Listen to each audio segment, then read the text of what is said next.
friends, so excited to get back into our story after that last chapter we read. You guys know the next chapter is Malum Apple, and the story continues as I'm pretty sure they're going to be getting close to the heart of the Glimmery. So let's see what happens. She was furious. Christopher had expected her to be many things, but not so bitterly, wild-eyed angry. I'm not the immortal.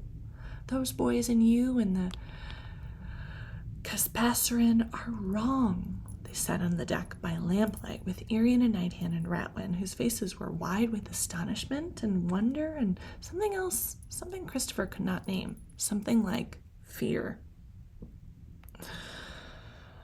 But what if they weren't wrong, said Christopher. What if it's true, that potion? You could take the antidote. You could know all the secrets of the universe. You could remember everything forever.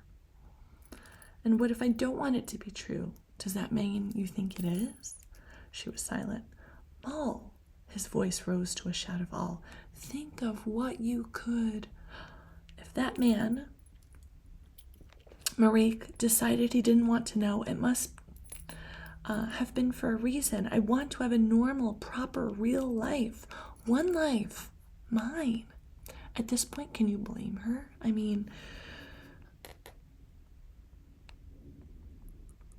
I was just trying to put myself in her shoes, and I was just trying to figure out how I would feel. So I want you guys to put yourself in her shoes as well and think about, would you be reacting the same way she is, or would you be reacting differently? But you could save. She rose to her feet. Listen to me right now. Every time I close my eyes, I see my great Aunt Lenore dead on the ground. One day, maybe I'll forget a little bit, but if I take it, then I won't just remember that death, but every death the immortal ever saw. Forever. And an eternity of dying and all the stupid and cruel and embarrassing things I've done and thought and imagined. I'd have to remember that forever, every day. The immortal doesn't forget. It does seem like quite a burden. He saw as she spoke what she meant, that it was too great a burden, a weight that would crush your body and soul. It was a truth to be afraid of, and she was so small, this girl, for such a weight to be set on her shoulders, small and stubborn and breakable. But still the vast, astonishing possibility of it kicked at him, and he said, Mo, but think of what else you'd know, what else you'd see. It wouldn't just be death, it would be so much more than that. I don't want to hear it. Mal, said Irian very gently, if this is true, if it is,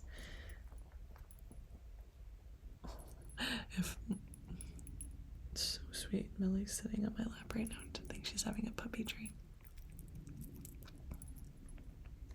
So cute.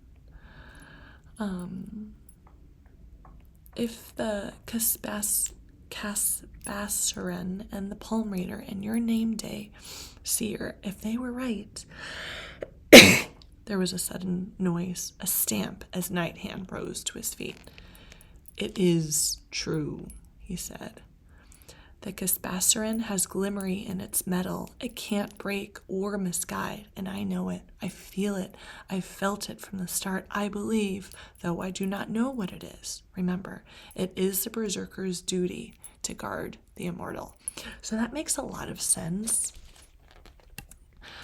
We know that Nighthand's kind of a gruff, tough guy, and that makes a lot of sense now, knowing why Nighthand felt like he needed to help Christopher and Mal, why he needed to protect them.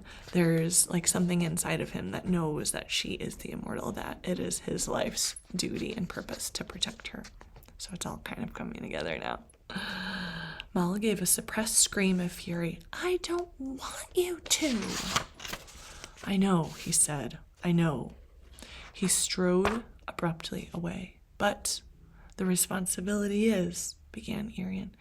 Yeah, well, I don't want it to be my responsibility. Why should it be on me? I still don't have all of my adult teeth. Good point. Irian tried again. It may be, Mal, that there is only you to save, not just the archipelago and our glimmery, but the entire living world. That is a big burden for Mal to be carrying. The world is huge. I'm sure somebody else can sort it out. If I take the potion, I will never rest. Never, ever, ever for eternity. So I won't. But you can know all the secrets of the world, said Christopher. I don't want to, okay? Think about what you're actually asking. Mal, said Christopher, the boat, the maze, if you don't. Look, you bloody take the potion if you like the idea so much. Ratwin raised a hand, as if in class. I have to get my Ratwin voice. We haven't heard from Ratwin in quite a while. It would kill him instantly. Mal, said Arian. Her voice was very tender. If this is true, then it's your duty, your calling. No, Mal said. No, no, no. She had never looked so small. Her skin looked thin enough for the air to blow straight through. Night Hand reappeared as abruptly as he had left. He had shaved so fast that there were cuts in his face, and dipped his head in a water butt. In a water butt? Is that like a water bowl? Water butt? Pretty sure it's a bowl. Different word for a bowl is butt. I'm going to add that to my brain today. I did not know that.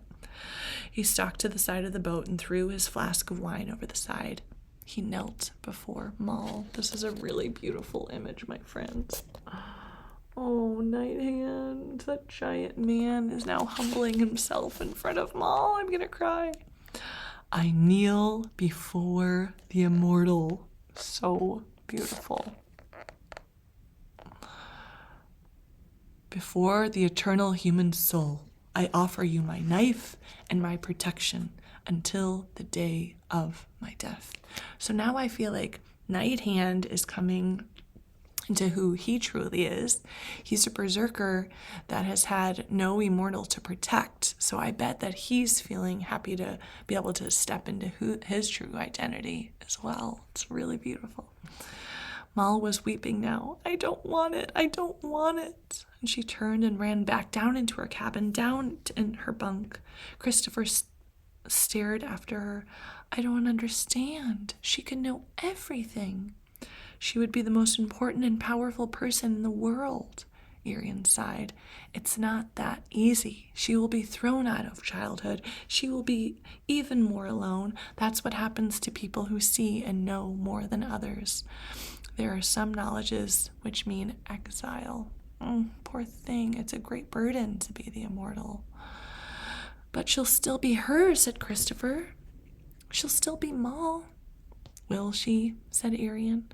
How much of us is what we know and what we've seen?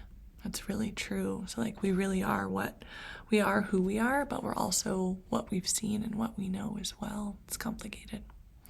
Christopher waited. When Arian said no more, he said, well, there's no answer, only the question.